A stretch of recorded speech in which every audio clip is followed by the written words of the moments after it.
They have life.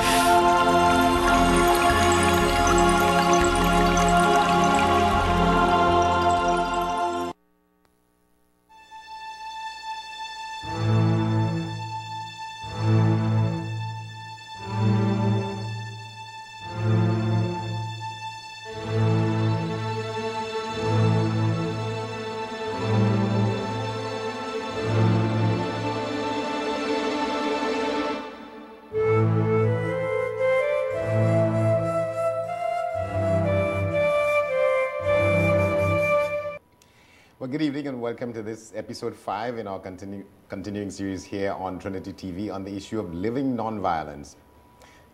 Today's discussion will focus on the theme Cultivating Nonviolence in the Workplace. I'm Andy Johnson.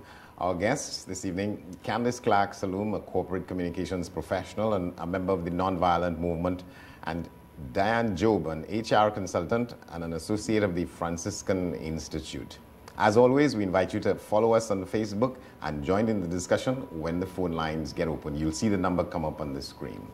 We hope you stay with us for the next hour or so. Well, good evening to both of you. Good evening. All right, let me start by asking you, Candice, provide some examples of what constitutes violence in the workplace. Well, I think there's the obvious physical violence, which research says it's quite prevalent in countries. But there's the, sort of hidden violence that happens. It's not, that's obviously not as visible, but a kind of silent violence that happens in things like, conflict that hasn't been resolved, sabotage, harassment. And so that's what I would think it's the violent situations that happen in the workplace. Yeah, and so it's physical, it's verbal. And non-physical. Yeah, and what I would say it's attitudinal in some cases. Yes. Yeah. What's your take on that? Absolutely, and sometimes we rush past the obvious ones where you have violence employee to employer, or employee to employee, or just being in a particular location makes it such that you are open to violence. Someone coming in and saying, I need the cash, put it all in the bag. So there's that type of violence as well. There's also violence where someone comes into the workplace, someone who someone might be close to, a mate, for example, and there's that form of violence happening as well in the work. So we should not ignore that. Yeah. Also. And so it's not only what happens, let's say, like you say, an invasion or somebody coming from outside to attack somebody or to violate people's space and so on. Sometimes it's in the work practices and in the most definitely in the work environment. Absolutely, employee to employee.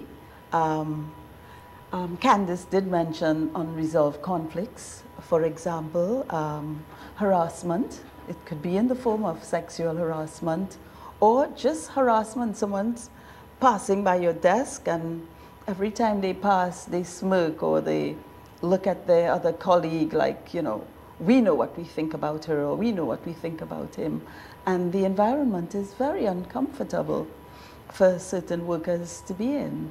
And that is to be considered as well. Yeah, and the overarching theme of these discussions has to do with that line that we try and emphasize all the time, Candice. Nonviolence begins with me. So at the background of all the discussions, the question is how do you treat with a situation nonviolently? How do we encourage people? How do we establish that culture of responding to violence non-violently? So I think first there needs to be a recognition. And I think even that recognition that it begins with me. So if we get back to the theme, nonviolence begins with me, it is a journey of recognizing where I am contributing towards violence within the workplace. And I think we can't take that for granted because everyone is on different paths to understanding what their individual contribution to that is. And I think it's important to set up a culture and through procedures and processes, a code of conduct which really emphasizes conflict resolution so that it does not lead to violence, and one where violent acts are dealt with very, very strictly. But to come back to your question around nonviolence begins with me. Yeah. I think that kind of recognition needs a very separate type of intervention by corporations.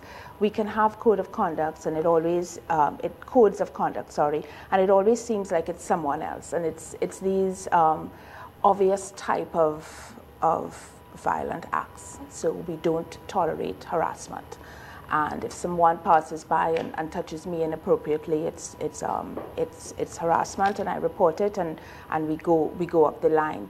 But you know, the more subtle types of harassment, where is that recognition? And I think it doesn't necessarily have to come from within the workplace. It can come from wider society. But I think that recognition of how I contribute towards violence within the workplace is something that as a society we need to train people to get to that level of consciousness. Yeah, I want to ask you this question. Since sort of embarking on this journey, on this mission about nonviolence begins with me, do you find you've had to check your own impulses in cases where you may have faced challenges of one kind or another? So I'm a baby in this movement, right? It's a year, and I feel like sometimes I feel like I'm walking backwards, but in terms of my actions. But my consciousness is, I'd have to say, very heightened in terms of what my responsibility is.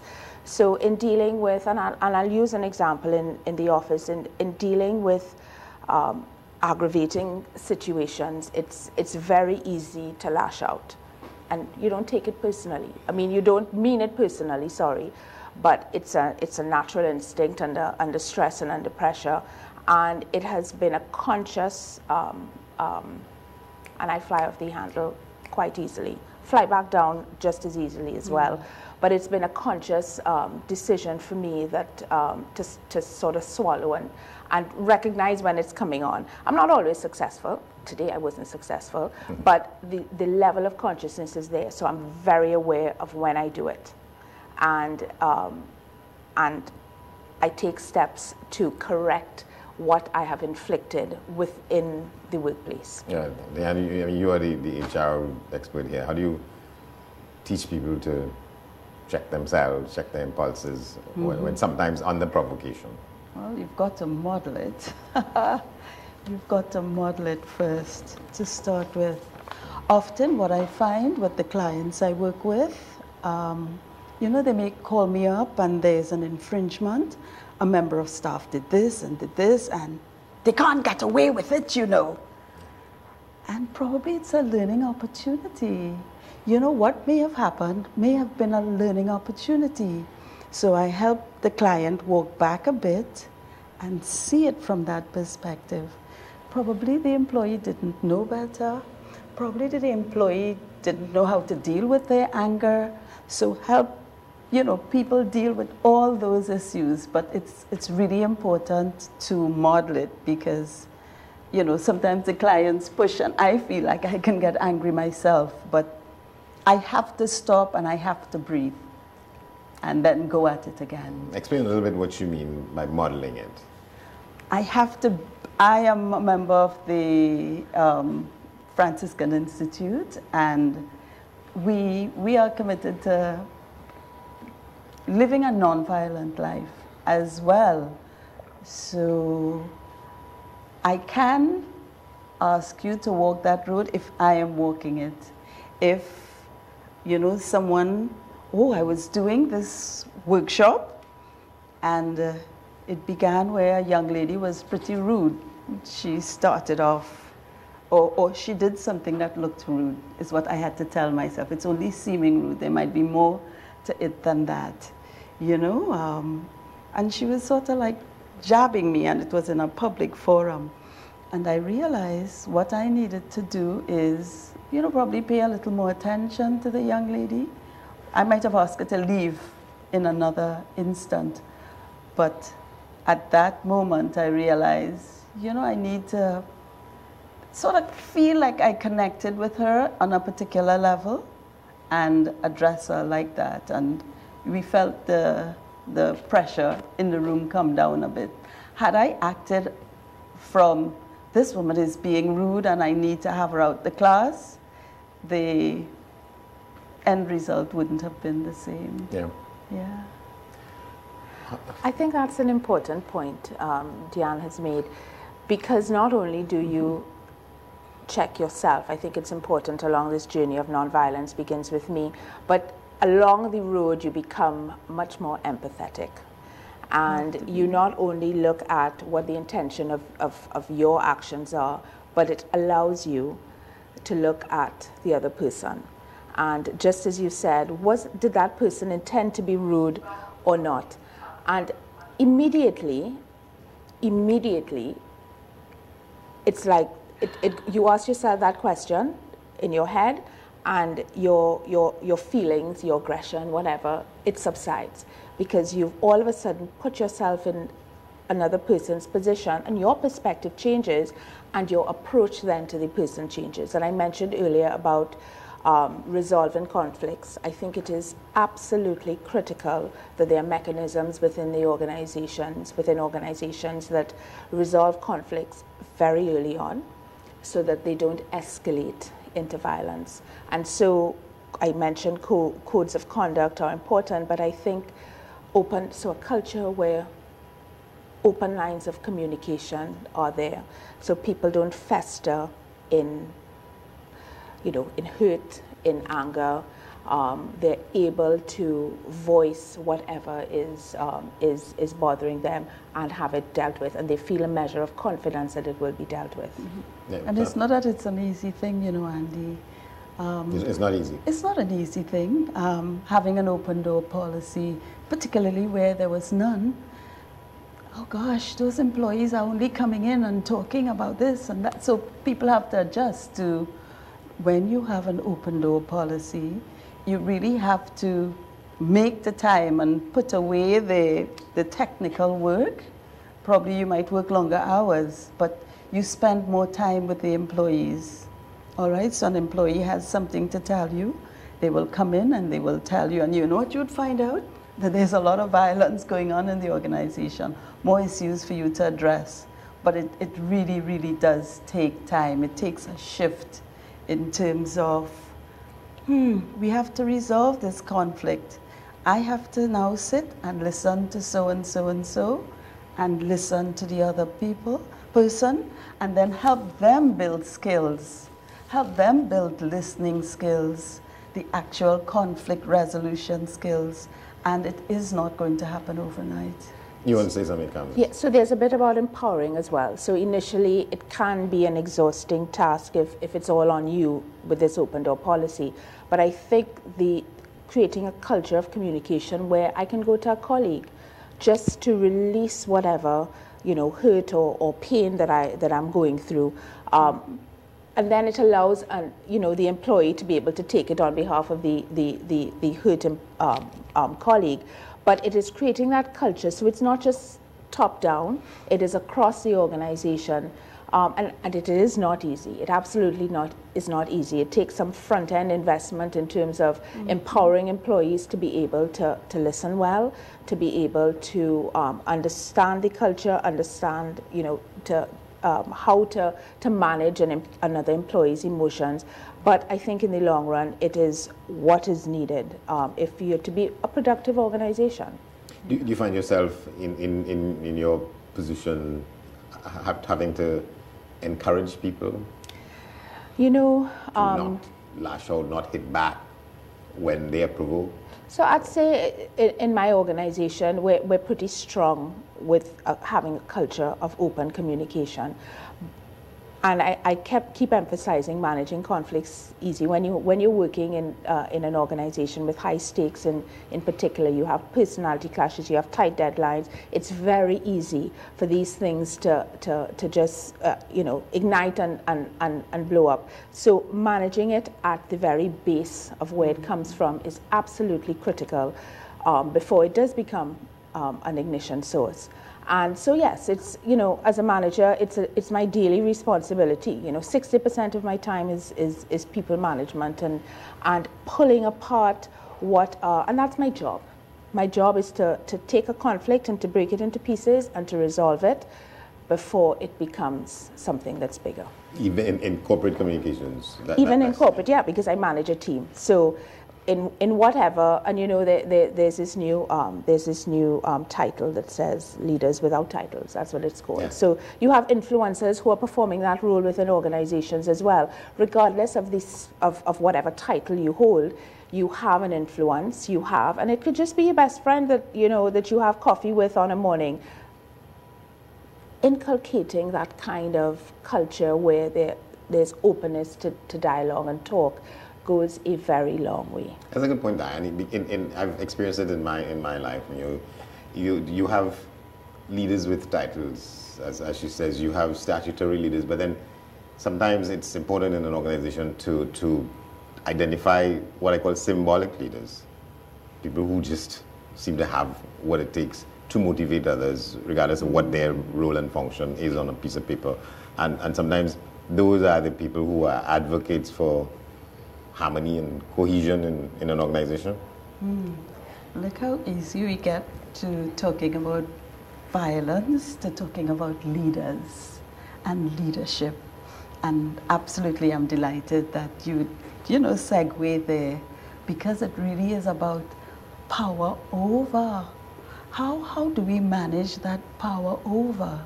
And these symbolic leaders that you're speaking of are those who, they don't use power over, it's power with. We all share in this power. That's where we have to get to, you know? So it's really looking at our impulse in the middle of a situation. What is going on here?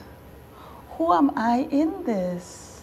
How can I contribute to a different end result from where it would have gone had I been, you know, jumping on a reflex? Yes, so that's what the symbolic leader does. Share power with. You started with the empower. Yeah. And if it's not natural, or where it's not natural, organizations can help out by helping to empower people. But it would be wonderful if we can grow some more symbolic leaders. Yeah.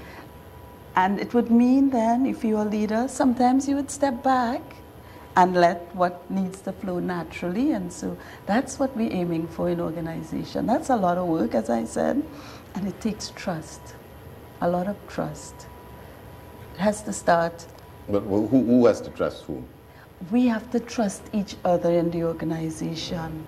We have to appreciate when somebody says this is what they are going to do, they will do it. Whether it's management or a colleague. I had a contract one time where a company wanted to increase their sales. And, you know, I chatted with the sales team and they wanted an increase in their bonus percentage. And they said, we could make those figures. We could make it look like an impossible figure. And the management said, yes, we'll give them that percentage if the sales team can make it. And they were getting to it. And you know what happened? As they got closer to it, management started to back away and started to discuss a lower percentage. Of course, trust would be shattered there. You can't be your best self. You have to be looking over your shoulder in an environment like that. And that's a form of violence, right? Setting up a set of expectations that you don't mean to honor. Absolutely. Absolutely. It's abusive. Yes. It's abusive. That's emotional violence, you know. And if I can just, you know, go off that issue of trust. Trust, long-term trust, and not just to deliver something today, but long-term trust when we talk about empowering leaders comes from authenticity. And to be authentic, it really is an introspective type of journey that you need to be on, to understand yourself before you can begin to empower others. And the non-violence begins with me journey is exactly about that. So it is about understanding yourself.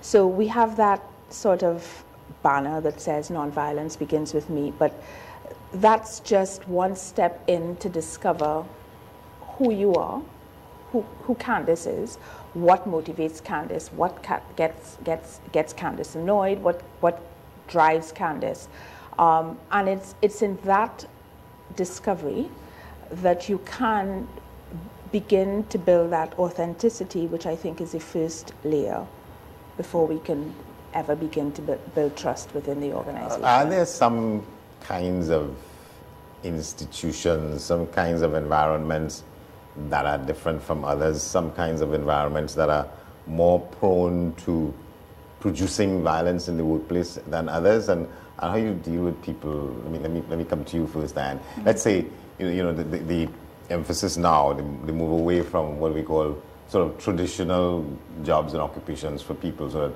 women working in construction and in heavy lifting kinds of industries and occupations, and they are expected to, well, embrace whatever happens on the work floor.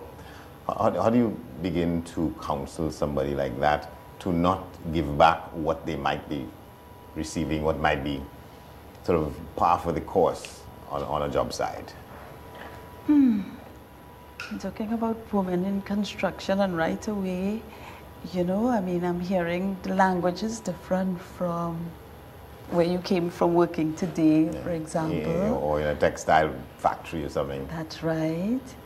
And you find where in noisier environments, and a number of things are going through my head. You think about the catchment area from where the people are coming from as well. The culture in the external environment will be reflected inside the organization as well. So to answer your question, how to counsel the person, someone who is having a challenge in an environment, is to really help them. I'm taking a page from Candace's book, is to help them identify who they are in that situation, and then what do they want. It's a journey that you have to walk to get to where you have to go to have nonviolence around you. So if you're on a construction site and you're not liking the language that people are using, first of all, they'll be thinking, why you come here for? Yeah. What are you doing here if this is this is the way we speak? If you carry yourself in a particular way consistently over a period of time to start with, there'd be less and less of that. I really do believe that. But we can't leave it only to the individual themselves. The organization must help with that. And we heard Candace speaking about policies and zero tolerance. And, somebody would laugh at a supervisor who, in that construction situation, would say to the fellas, well, no cursing for this day. That'll be a funny situation. But you can get to using a different type of languaging by highlighting what you would not tolerate. I would not tolerate you making catcalls to this lady. I would not tolerate you touching her inappropriately. I am going to come down on you if you do that. And people would start carrying themselves differently, and probably you'll get to the rough language. That can probably reduce in that process, Yeah, let's just steal a phrase from a book, getting to yes. So working with the individual here, leaving the situation as it is. So you work with the individual to get to yes in terms of, I'm not going to reply violence with violence. That's exactly it. And to just get back to your question in terms of, I do think that there are naturally some organizations which promote violence. As I was parking here, funnily, and thinking about the show, we're next door to the prison. And we know, and that's a very obvious type place. What kind of interventions or policies are there specifically that breeds a culture of nonviolence when the basis of that organization is around violence, yeah? And I don't know the answer to that, but there are special types of policies need to be created there. I hope they are there. They're probably not, but we do need in organizations that have that, where we need to have extra type of interventions. I work some years ago. The sector that I work in. It can't be all that many, but go ahead. Yes, but before my time, the sector was oil and gas sector was traditionally male dominated. Yeah. And I've heard stories of colleagues around the world, not just in my business, but around the world, share stories of women engineers coming in and having to fight for their space on a lunch table, and having to fight for a good morning sometimes. There was resentment that was built up. There was fact that there were no ladies' bathrooms sometimes, or ladies' changing rooms, So to your point, an organization has to set it up to ensure that resentment, conflict does not brew within an organization, and that's through policy. That's through codes of conduct that you not just create, but that you implement and you communicate over and over. And now that we see violence growing in society, again, I come back to that type of introspection. We need to, yes, what's in the external space is important, but it needs to be how am I contributing or not contributing towards that. And I think that's the only way that we really will have success, given what is going on around the world. And I'm not just talking Trinidad here. Violence is increasing around the world. And it is the case where somebody does not have to surrender their own personal dignity to work in any situation, if they know what to do and if they have about how to carry about themselves. That is violence, to have to surrender your own personal dignity. What helps as well is for a number of companies to go right back to basics. A lot of companies, when you look at their value statements, we care about the customer. We value excellence, and our people are the most important resources. It's important to revisit that. Does that really mean? Love is important to us. Is the way that you just spoke to your employee, does that show love? Is there care there? Is there service? How many companies really do commit resources to ensuring that they live their values so that people don't have to surrender their dignity? Let me just remind our viewers, you can converse with us via Facebook, and the number will come up on the screen shortly, so you can get in touch with us. We're talking about, this is episode 5 in this series of Living Nonviolence. We're talking about how we treat with violence in the workplace non-violently. Candace Clark-Saloom and Diane Job. The movie, I'm trying to remember the name of it, the 3 African-American women working in this aeronautics place. You saw classic evidence both of, I would say, gender violence as well as racial violence, working in a place dominated by white men. And they were able to overcome those resentments and those divisions without resorting to violence, becoming, contaminated with those aspects of the environment. I know the story. I wish I had seen the movie now. Yeah. I'm imagining there was unity that helped with that. Yeah. Yeah, you're the movie buff. There was, but that's the kind of thing we're talking about.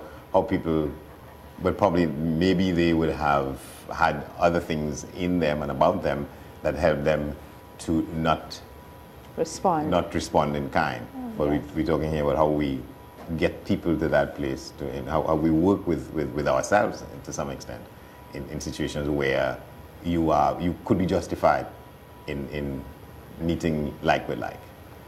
Sometimes it's just a talk with a colleague, right? So you're unsure about something. You're unsure, this particular other colleague has been making statements that make you uncomfortable.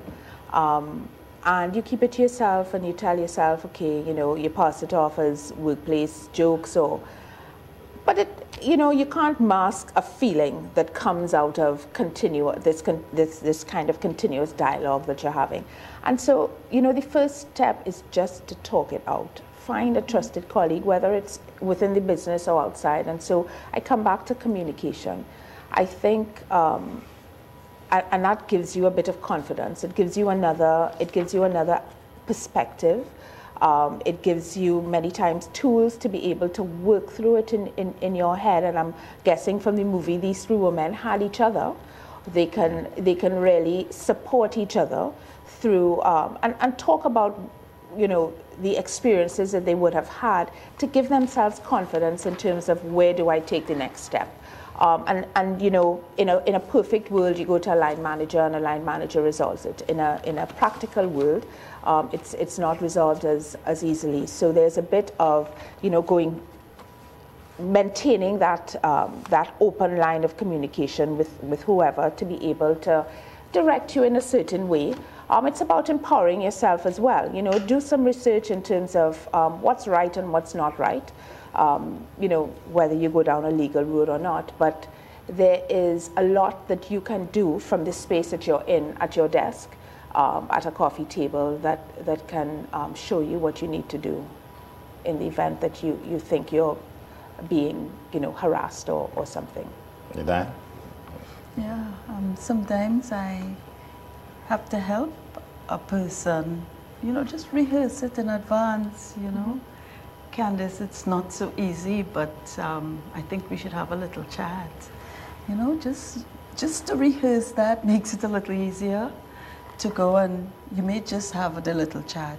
The person who is in this situation is always thinking, well, she always ignores me, she wouldn't be listening to me, so you have to help them hear all these voices in their head as well and deal with those. So it can be as basic as that, to get the situation going and moving, and it's skill building after that, and more skill building. How do you show people that it is not worth the while in the long run to respond, to answer violence with violence?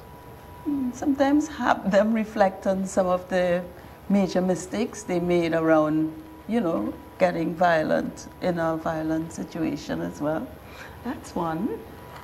Yeah, and it never is the best approach. No, it's not.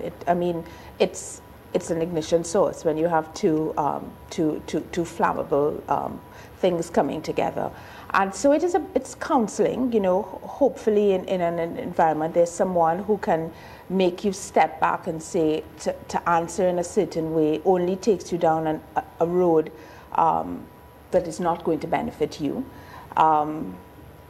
So reflection, I think, is a critical part of it, and having someone to bounce off the ideas with after you've reflected, I think, is also important, whether it's a formal HR manager or HR professional, or whether it's a colleague that can help take you a certain road, down a certain road. And it doesn't mean that you lessen who you are, you lessen your value by taking Correct.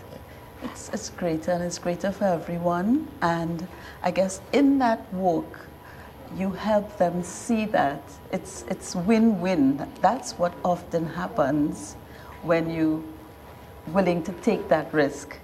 It becomes a win-win situation. But as Candice says, you have to have someone walk with you, is what makes it a little easier, and a little easier to deal with that ego, that I can't be the first one to have this conversation.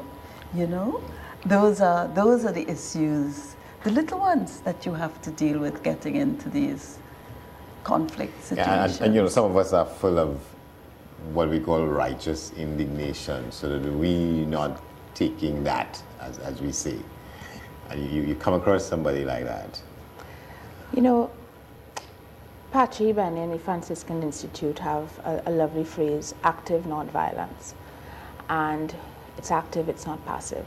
So in many instances, you are going to be taking a stand. So I not taking that is not necessarily a bad thing if you do it from a position of nonviolence. Yeah. So you're standing up for yourself. When you exactly. Say that. So you're standing up for yourself, but you're not being confrontational, you're not being aggressive. So it's not at all, you know, and that's a question that I struggled with at the beginning of the journey, you know. Nonviolence begins with me, you know, / passivity, yeah, which is not so much my personality. And how do I bridge that? And the journey, the little journey that I've been on so far, has taught me, and I particularly like active nonviolence because it means I can respond. I can stand up for myself. I can stand up for others. I can fight for justice. I suppose fight is the wrong word, but I can't stand up for justice, but I can do so from a place of nonviolence. It's a place of bringing something that's wrong to make it right in a non-confrontational manner. You just said something that is, I think is profound in many senses. You know, even the use of the term fight, you know, people talk about fighting for my rights.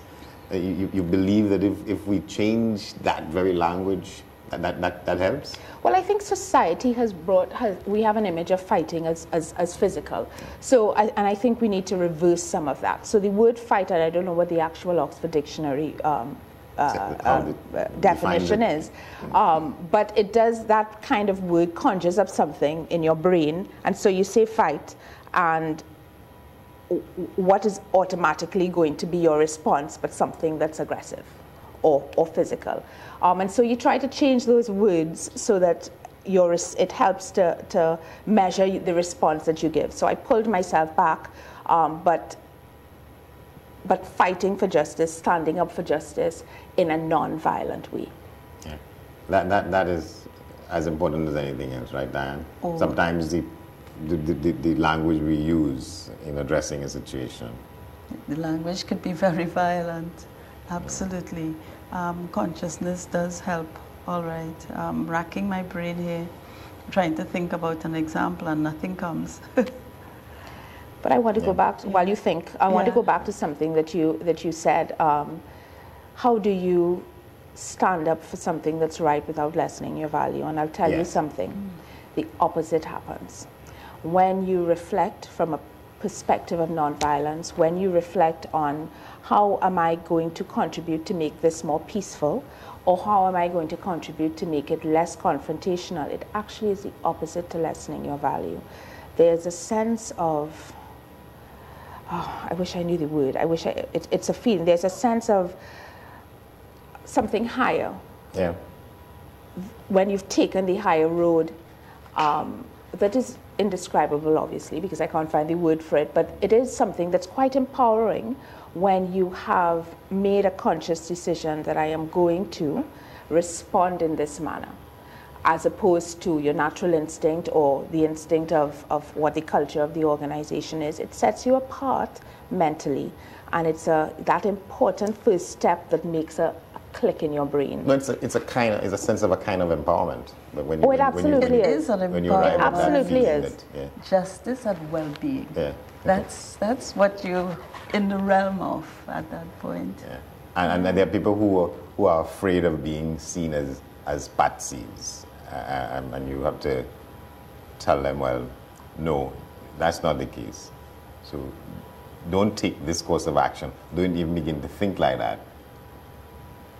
Yeah, actually help them how to think, as opposed to not even tell them what not to do, is a way of getting into that space as well.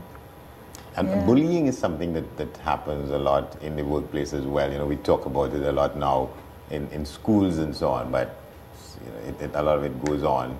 You know, and some people are victims of it, and that's the non-physical violence and I wonder, I didn't see any statistics for Trinidad, but I wonder, you know, how much of that is unreported, and I guess the majority of it is unreported, but how does that compare to physical violence in the workplace? And I am almost sure that it is way higher, even the reported ones. And how do you deal with that, you know? How do you deal with bullying? we're trying to deal with it in our schools, and it's happening in the workplace. In the work environment. Yes, and are there policies against bullying? Intimidation, yes, there is. Use of harsh language. But there are sometimes some subtle ways that you bully someone, and how is that captured?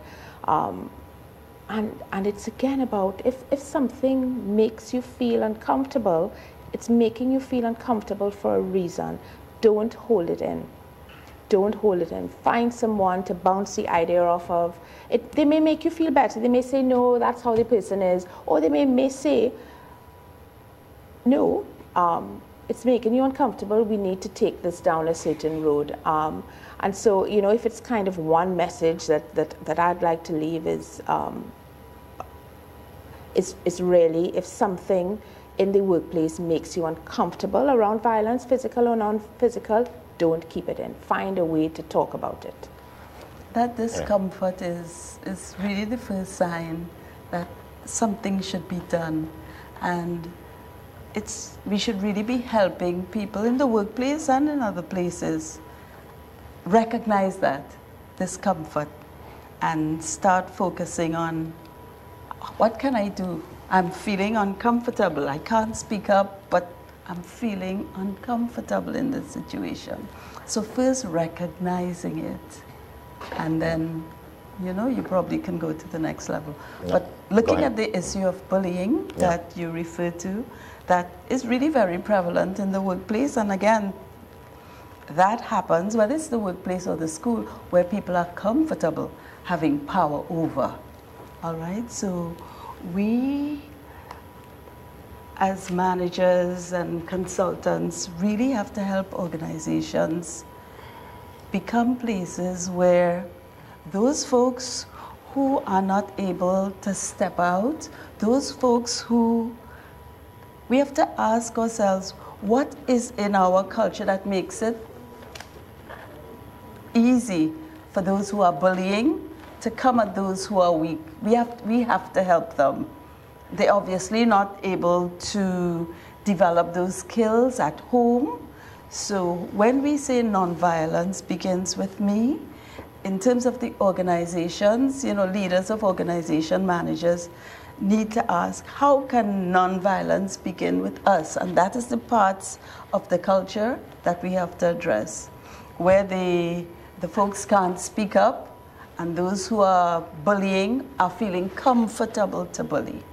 I think where that meets is where we can intervene. I'm just reading something here that I printed out. Violent intruders thrive on silence. Yeah, so you feel uncomfortable with something, and the person who's doing the intimidation actually is making you feel that you can't speak. That is part of what his tactic is. So don't give in to that. And you've ever had to deal with, as you call them, a violent intruder? How do you deal with that person? Oh, absolutely. Last month was Sexual Harassment Awareness Month, and I did, with a number of my clients, I did poster competitions so that the staff can learn about it. You know, not everybody wants to sit around and have to have somebody stand up and say, sexual harassment is this, that, or the other. It's nice for them to discover it. And in doing the poster competitions, in more than one places of work, you know what happened? Managers are discovering that their employees are being sexually harassed, but they're not willing to take it to the next level. The same silence that you're referring to is what I'm seeing over and over and over. All right, I think we have a call on the line. Good evening. Hello. It always happens at a certain point in the program. Good evening. Hello, hello. Yes, good evening. Yeah, good evening. I am listening to the program. I just happened to be scrolling through and I saw this program. You see, and what I'm hearing here is about trying to make solutions or present solutions. One of the key elements in this society of Trinidad and Tobago is that people do not do proper root cause analysis. Because even on the program that you have there now, they are trying to come up with solutions without trying to find what is the root cause. And this is one of the major problems that we face here. The root cause analysis is not being done.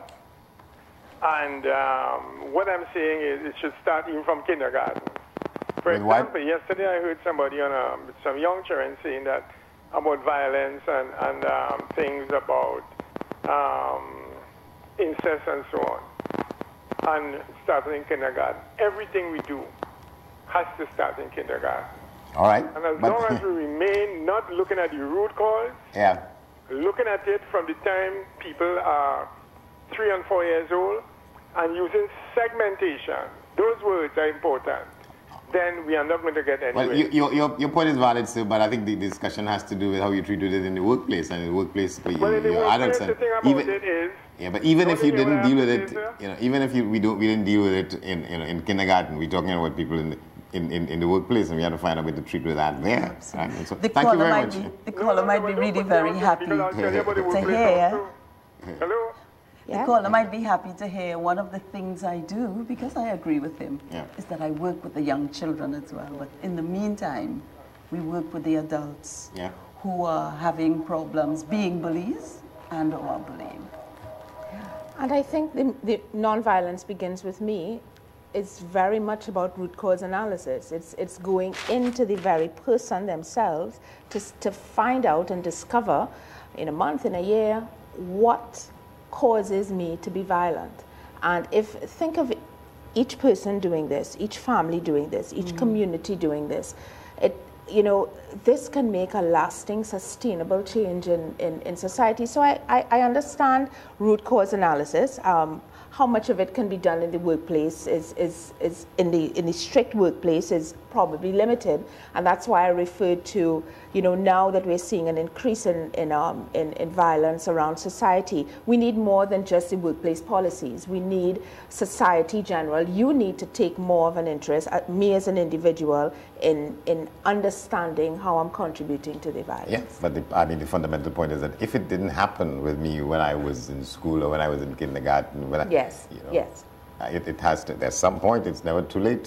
So we have to treat with it at different stages in our lives. Yes. Yeah, and to just repeat that sentence that I made, where the employers need to make some sort of analysis to say, how can we make the environment such that we can start treating with it? It'll be so wonderful if tomorrow morning we have managers huddling and employees huddling, or probably them huddling together, saying, where is it violent in our employ and we sort of ignored it? Where is it? What can we address externally and with ourselves? Wouldn't that be wonderful if that happens tomorrow?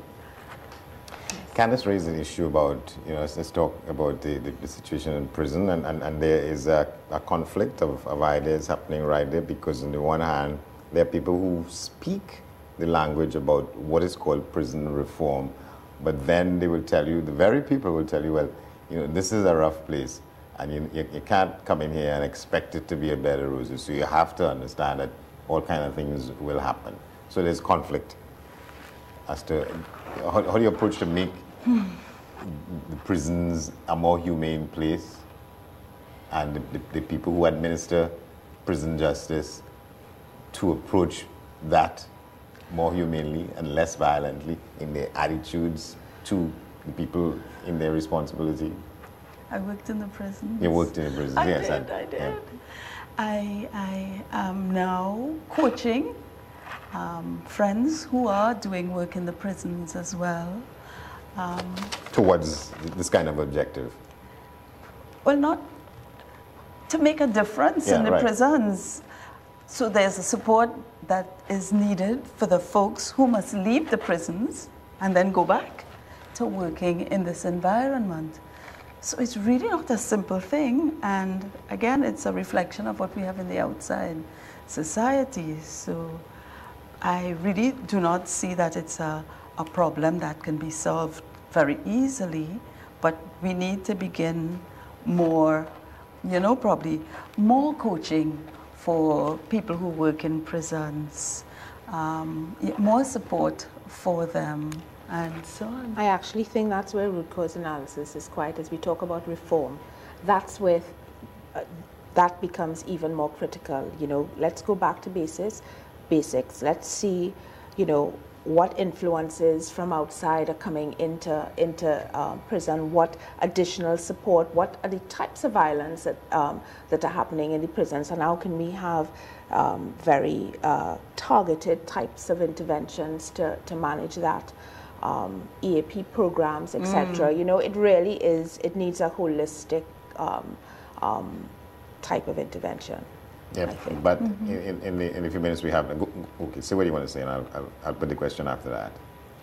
Even with such as the EAP programming, there's a commitment, whatever it is, there's the commitment that is needed, because I've worked with many organizations that have a number of, you know, facilities to address a number, but because there's not the commitment, there's not the follow-up that would accompany initiatives like that, that would make you not have the impact that you'd really want to have. Yeah.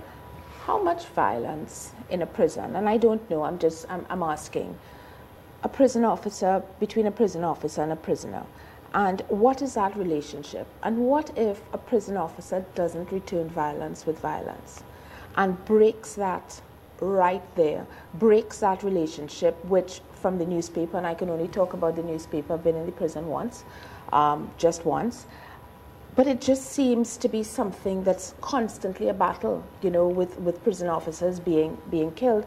But what if we trained prison officers that to break violence in our prisons?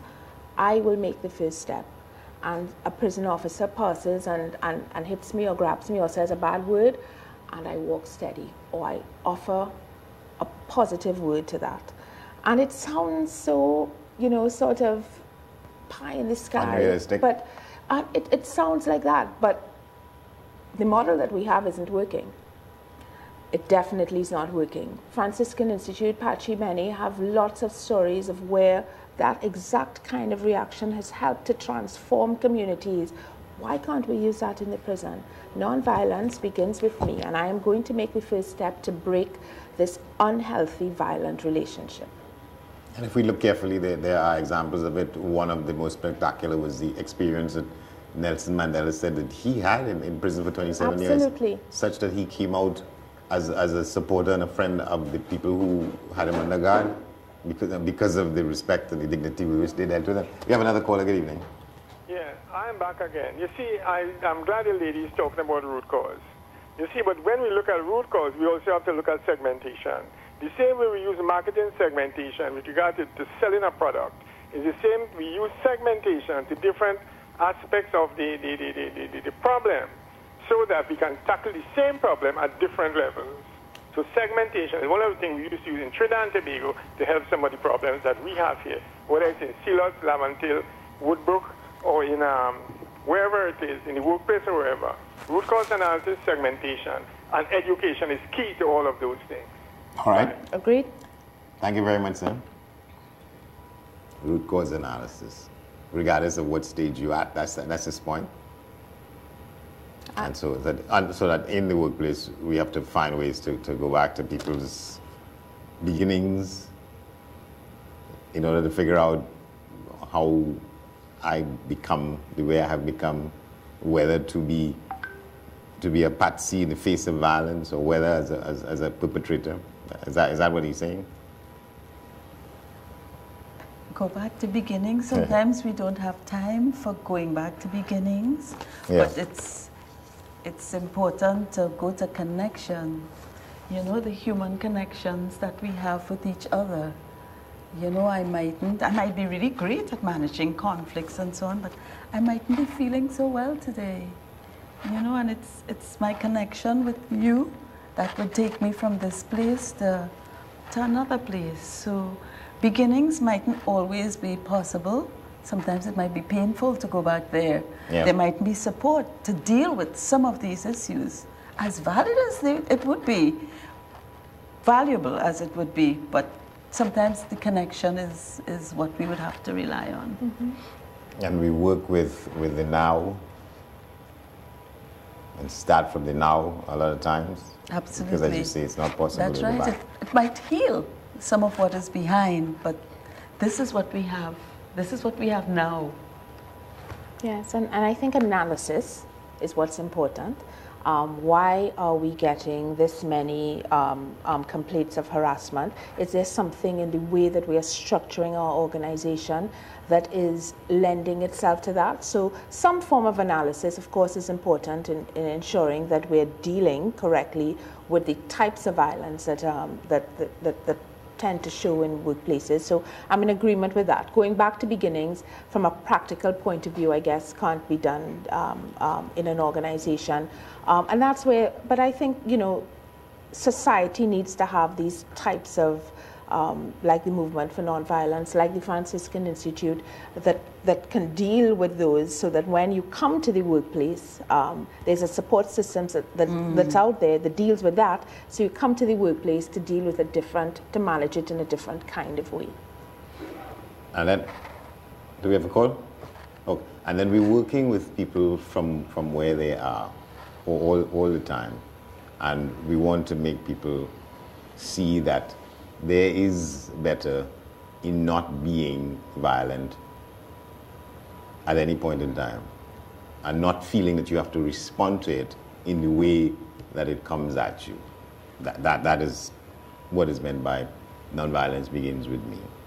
That's right, being creative, being present enough to do something other than just reflect, other than just react.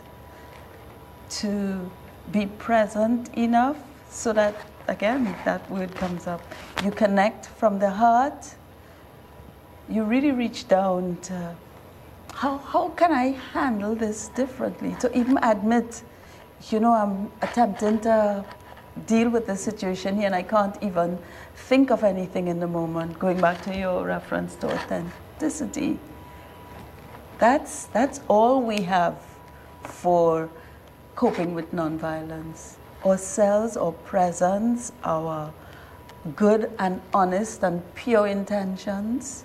I'm not coming to this hoping to have one up on you, because it would go nowhere.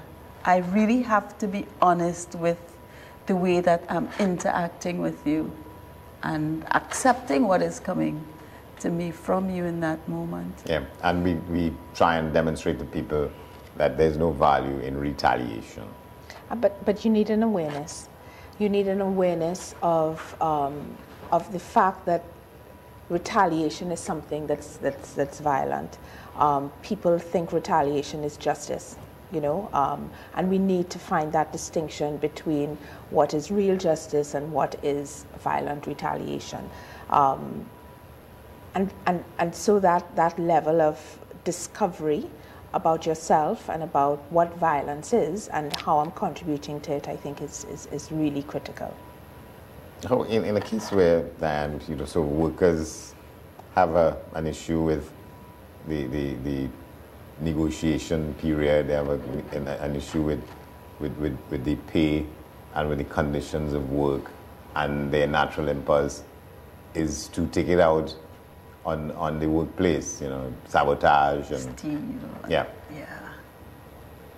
Often I have to say to a worker, you know, what they're contemplating, is it good? Is it true?